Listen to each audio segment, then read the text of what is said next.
Hello students, today I'll teach you science chapter combustion and flames. In this we will cover all these topics. First one combustion, then types of substances, next ignition temperature and inflammable substances, then types of a combustion. Next one, how to control fire. After that flame, in this I'll teach you the structure of the flame. And last one, fuels and disadvantages of fuels. Combustion से start करते हैं कि combustion क्या है.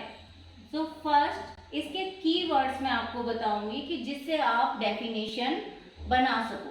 तो keywords हैं substance, oxygen and result heat and light. Substance means fuel, जो जल रहा है. तो इसका डेफिनेशन आप कैसे बनाओगे? A process in which a substance reacts with oxygen to give off heat and light is called combustion.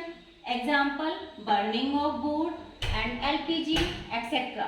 तो आप ये देख सकते हो यहाँ इस फिगर में कि वुड है, वुड और काऊ डंग वो बर्न हो रहे हैं. तो उसमें आप देखोगे कि हमें क्या मिल रहा है, हीट मिल रही है और हीट के साथ साथ लाइट भी मिलेगी. तो कंबशन का जो रिजल्ट होगा वो हीट एंड लाइट होगा. तो होलिका दहन के बारे में आप सभी ने सुना होगा. होलिका दहन में क्या होता है, उसका जो सब्सटेंस होगा वो क्या है, fuel, wood, cow dung, paper and kerosene oil. In this reaction we get heat and light. So जो रिजल्ट है वो है heat and light. Next, combustible substances. अब सारी चीजें तो नहीं जलती, कुछ सब्सटेंस ऐसे होते हैं जो जलते हैं और कुछ नहीं जल सकते हैं. तो इसका डेफिनेशन हम करेंगे, the substances which can burn and give heat. Example, so many examples you can give anyone here. So I have written here coal and kerosene etcetera. अब ये चीजें जो हैं ये तो जल जाती हैं, इसलिए ये किस में आती है, कंबस्टिबल सब्सटेंसेस में. पर कुछ ऐसी चीजें हैं जो नहीं जलती हैं और उनको बोलते हैं non combustible, the substances which can not burn. उसका example stone, sand, glass etcetera. Next topic, ignition temperature. तो इग्निशन टेम्परेचर क्या होता है? कोई भी चीज कैसे जल जाती है? क्या हम घर में ऐसे कुछ भी रखते हैं तो क्या वो जल जाता है? नहीं. हर सब्सटेंस के लिए एक फिक्स टेम्परेचर होता है जिस टेम्परेचर पर वो जलना स्टार्ट करता है. तो इग्निशन टेम्परेचर क्या है? The lowest temperature at which any substance catches fire. अब मैच स्टिक है, क्या वो खुद से जल जाएगी? नहीं. जब तक हम उसे उसके सरफेस के साथ रब नहीं करेंगे तब तक वो नहीं जलेगी. तो किसी भी सब्सटेंस का लोएस्ट टेम्परेचर, वो उसका लोएस्ट टेम्परेचर क्या होता है? इग्निशन टेम्परेचर, जिसपे मीन्स वो जलना स्टार्ट होता है. तो कुछ चीज़ें ऐसी हैं जिन्हें हम डायरेक्टली नहीं रख सकते हैं क्योंकि वो उनका टेम्परेचर लोएस्ट जो होगा वो उस पर फायर कैच कर लेंगे. इसका एक एग्जांपल फॉस्फोरस है. तो फॉस्फोरस को हम ऐसे ही नहीं रख सकते हैं क्योंकि वो ऑक्सीजन के साथ रिएक्ट करेगा और ऑक्सीजन के साथ रिएक्ट करेगा तो क्या होगा, वो जल जाएगा. इसलिए उसे वाटर में स्टोर करना पड़ता है. तो इसी तरह से घर में हम देखते हैं जो सिलेंडर में गैस होती है एलपीजी. तो एलपीजी क्या खुद से जल जाती है? नहीं. जब तक हम उसके पास वो सोर्स नहीं देंगे, वो हीट नहीं देंगे, तब तक वो नहीं जलेगी. तो इसलिए एलपीजी के पास जैसे ही आप कोई मैच स्टिक या वहाँ कुछ लेकर जाते हो, उसके साथ उसे जलाते हो, तभी वो जलती है. अदरवाइज वो रखा रहेगा तो नहीं जलता है. लेकिन फॉस्फोरस एक ऐसा एग्जाम्पल है जो एयर के कॉन्टेक्ट में आने से खुद से वो बर्निंग स्टार्ट हो जाती है क्योंकि उसका इग्निशन टेम्परेचर बहुत कम है, जो रूम टेम्परेचर से कम है। तो रूम टेम्परेचर क्या है? 25 डिग्री सेल्सियस, जो हम स्टैंडर्ड रूम टेम्परेचर बोलते हैं, 25 डिग्री सेल्सियस। तो इसलिए जो सब्सटेंसेस कम इग्निशन टेम्परेचर वाले होते हैं तो उनको स्टोर किया जाता है कि ऑक्सीजन के कांटेक्ट में आने से रोका जाता है। तो ऐसे ही अब मैच स्टिक मैं आपको यहाँ दिखाती हूँ, मैंने फिगर भी बनाया है कि मैच स्टिक में ऐसा होता क्या है जिसकी वजह से वो जलता है। तो आप देख सकते हो इस मैच स्टिक के फ्रंट पे ये रेड कलर की एक कोटिंग हुई है। आजकल ये रेड कलर की कोटिंग की जाती है क्योंकि ये कम डेंजरस है। अब इसके ऊपर ये कोटिंग होती क्या है? तो कोटिंग में होता है एंटीमनी ट्राइसल्फाइड, और जिसका केमिकल फॉर्मूला है Sb, सिंबल है उसका Sb2S3। S3 मीन्स यहाँ ट्राइसल्फाइड और Sb2 हो गया एंटीमनी। Sb एंटीमनी का सिंबल है। प्लस अब उसमें दूसरा जो मिक्स होता है पाउडर जिससे ये बनता है, इसकी कोटिंग की जाती है, वो क्या होता है? Potassium chlorate. पोटाशियम का सिंबल K और क्लोरेट के लिए ClO3। क्लोरीन के लिए Cl होता है और ClO3 हो गया क्लोरेट। तो इसका ये केमिकल फॉर्मूला भी दिया हुआ है, और जो कोटिंग है मैच स्टिक पे वो antimony trisulphide and potassium chlorate की होती है। और जब इसे मैच बॉक्स के सरफेस से रब किया जाता है तो वो सरफेस रफ होता है और वो किसका बना होता है? वो फॉस्फोरस पाउडर का और ग्लास का बना होता है। तो ग्लास और फॉस्फोरस पाउडर का, तो उसके साथ रब करने से फायर स्टार्ट होती है, मीन्स तब वो फायर कैच करती है। तो इसलिए हर सब्सटेंस का एक फिक्स इग्निशन टेम्परेचर होता है जिस पे वो जलना स्टार्ट होता है। अब नेक्स्ट टॉपिक है इनफ्लेमेबल सब्सटेंसेस। तो ये क्या होता है? Inflammable substances which has very low ignition temperature. जैसा कि मैंने अभी एक्सप्लेन किया है कि LPG है, ये है, तो ये खुद से बर्न नहीं होते, सबका एक लिमिटेड फिक्स टेम्परेचर होता है, उसी पे वो स्टार्ट होते हैं बर्न होना। तो ऐसे ही LPG का, अल्कोहल का, पेट्रोल, इनका इग्निशन टेम्परेचर बहुत कम होता है और ये जल्दी से फायर कैच कर लेते हैं। अगर इसके कंपैरिजन में आप देखा जाए वुड, एक तरफ आप वुड रखो और दूसरी तरफ अल्कोहल, तो अगर इन्हें बर्न करेंगे तो अल्कोहल में पहले फायर कैच होगी, वो जल्दी से वहाँ स्टार्ट होगा in comparison of a would. तो इसलिए अगर वुड और अल्कोहल के इग्निशन पॉइंट की हम बात करें, इग्निशन टेम्परेचर की बात करें, तो अल्कोहल का इग्निशन टेम्परेचर वुड से कम होगा जिस पे वो जलना स्टार्ट हो रहा है। तो अभी बात करते हैं टाइप्स ऑफ कंबशन की। So there are 4 types of a combustion. First one, spontaneous combustion. It means it take place suddenly without any application of a apparent cause. अचानक से होने वाला, और जो अचानक से हो जाए तो उसका एग्जाम्पल क्या है? Fire in coal mines and forest fires. आपने सुना होगा कि वो फॉरेस्ट में फायर लग गई है तो क्या है, अचानक होता है ना, उसके लिए कोई पहले से कुछ प्लानिंग नहीं होती, कुछ नहीं, तो वो स्पॉन्टेनियस कंबशन में आता है। सेकंड है रैपिड कंबशन। अब रैपिड क्या है? क्विकली, फास्ट, जो एकदम जल्दी से फायर कैच कर ले। तो इसके एग्जाम्पल हैं LPG, केरोसिन ऑयल एक्सेट्रा।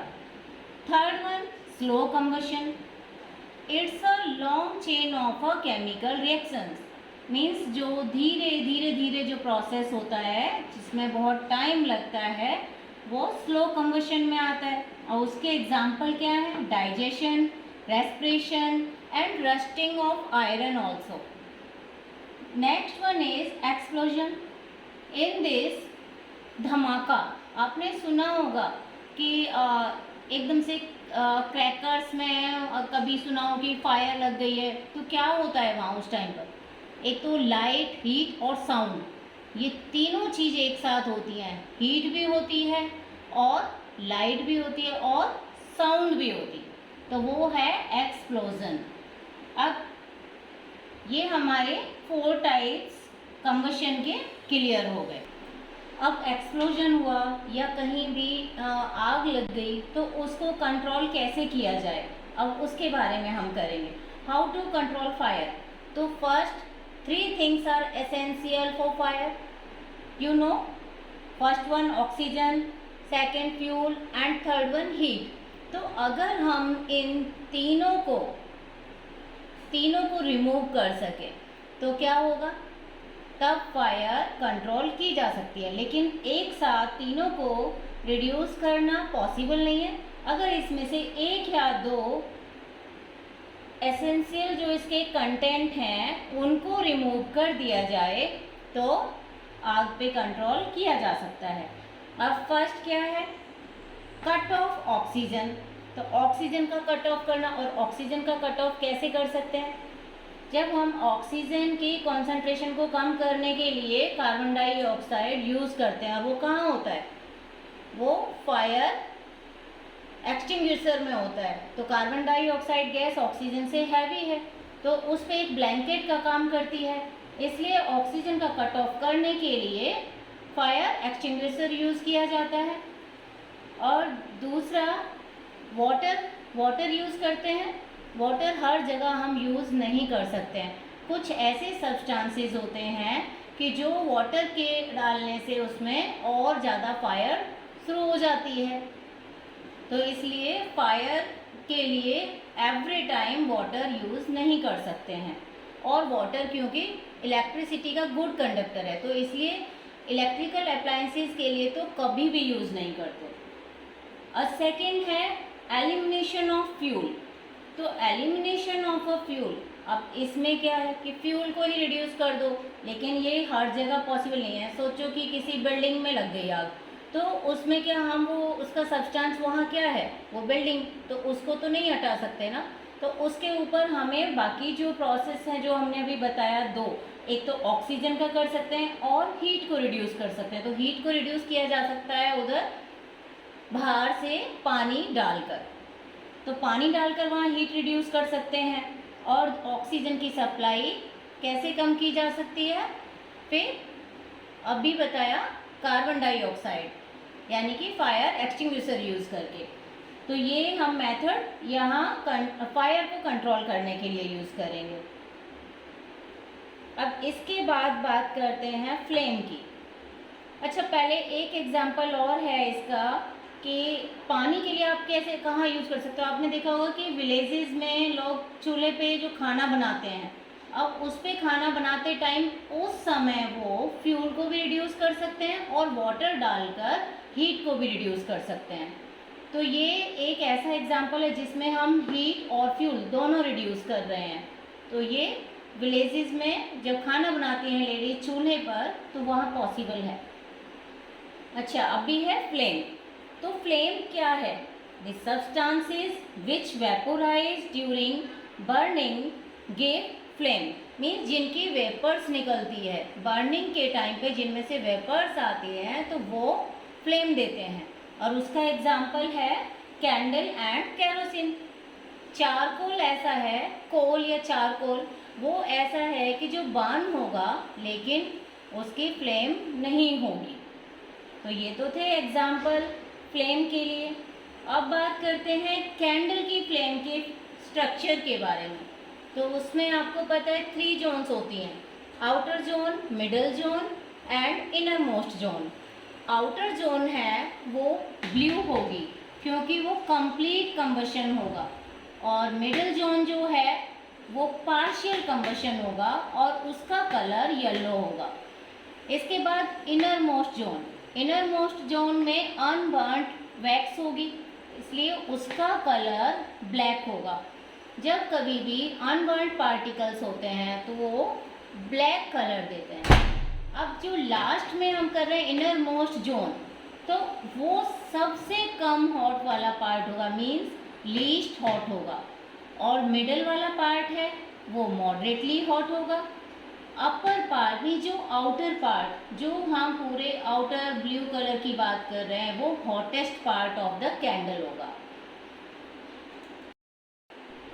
अब आपने देखा है कि गोल्ड स्मिथ यानी कि सुनार वो एक पाइप के थ्रू और एयर ब्लो करते हैं। तो वो एयर ब्लो क्यों करते हैं? ताकि वहाँ बर्निंग फास्ट हो, यानी कि ऑक्सीजन की सप्लाई करते हैं।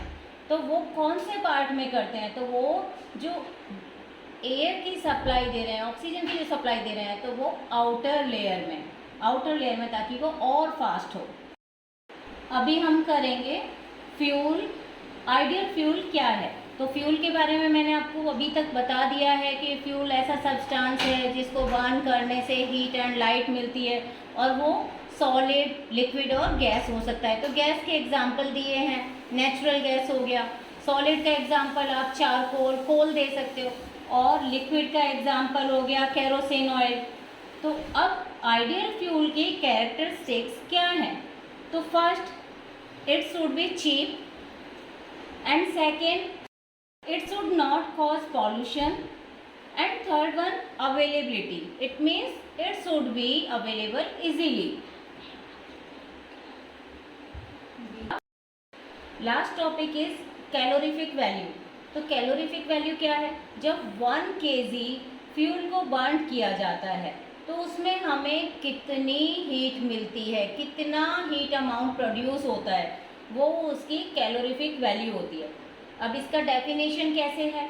The amount of heat energy produced on complete combustion of 1 kg of a fuel is called calorific value, and unit of calorific value is kilojoule पर केजी। अब डिसएडवांटेजेस क्या हैं? अगर फ्यूल्स को बर्न किया जाता है तो उसकी कुछ तो डिसएडवांटेजेस होंगी। उसमें कुछ पॉइंट मैंने यहाँ दिए हैं। First one, pollution. किसी भी फ्यूल को बर्न किया जा रहा है तो उसमें अनबर्न पार्टिकल्स होते हैं जो कार्बन डाइऑक्साइड गैस रिलीज करते हैं, जिससे कार्बन डाइऑक्साइड गैस एटमॉस्फेयर में होती है और पॉल्यूशन होता है, और भी गैसेज होती हैं। अब सेकेंड, रिलीजिंग पॉइजनस गैस। अब ऐसी कौन सी है? वो है कार्बन मोनोऑक्साइड। कभी भी जब बंद कमरे में कुछ अंगीठी या कुछ ऐसे हीटर वगैरह चलाते हैं तो उसमें कार्बन मोनोऑक्साइड गैस हो जाती है, और वो क्योंकि उसमें ऑक्सीजन की कॉन्सेंट्रेशन तो कम हो जाएगी और कार्बन मोनोऑक्साइड की बढ़ जाएगी, तो वो सफोकेशन कॉज करती है। इसलिए कई बार ऐसा भी हो जाता है कि लोगों के डेथ के इशू भी हो जाते हैं। इसलिए कभी भी बंद कमरे में कोई हीटर या फिर कुछ ऐसा अंगीठी, कोल वगैरह नहीं जलाना चाहिए। Third one, global warming. अब कार्बन डाइऑक्साइड ज़्यादा होगी तो क्या होगा? ऑटोमेटिकली ऑक्सीजन का कॉन्सेंट्रेशन कम हो रहा है, और जब ऑक्सीजन कम हो रही है तो मीन्स क्या हो रहा है? ग्लोबल वार्मिंग हो रही है। तो इसलिए हमें कम से कम फ्यूल्स यूज़ करने चाहिए, ओनली जब बहुत ज़्यादा नेसेसरी हो तभी। जब फ्यूल बर्न होगा तो उसमें कुछ हार्मफुल गैसेस रिलीज होंगे। अब वो हार्मफुल गैसेस क्या देती हैं? नाइट्रोजन के और सल्फर के ऑक्साइड, और जब यही रेन वाटर में मिक्स होके आएंगे तो क्या होगी? वो रेन वाटर एसिड वाटर बन जाएगा, तो इसलिए उसको बोलते हैं acid rain. Means when the harmful gases और oxide of sulphur and nitrogen mix in rain water, then it is called as a acid rain। आज के लिए हमारा ये सब टॉपिक ख़त्म हो गया, पूरा चैप्टर कंप्लीट हो गया। I hope all concept clear for you. अब इसके बाद मिलेंगे एक न्यू चैप्टर के साथ। बाय।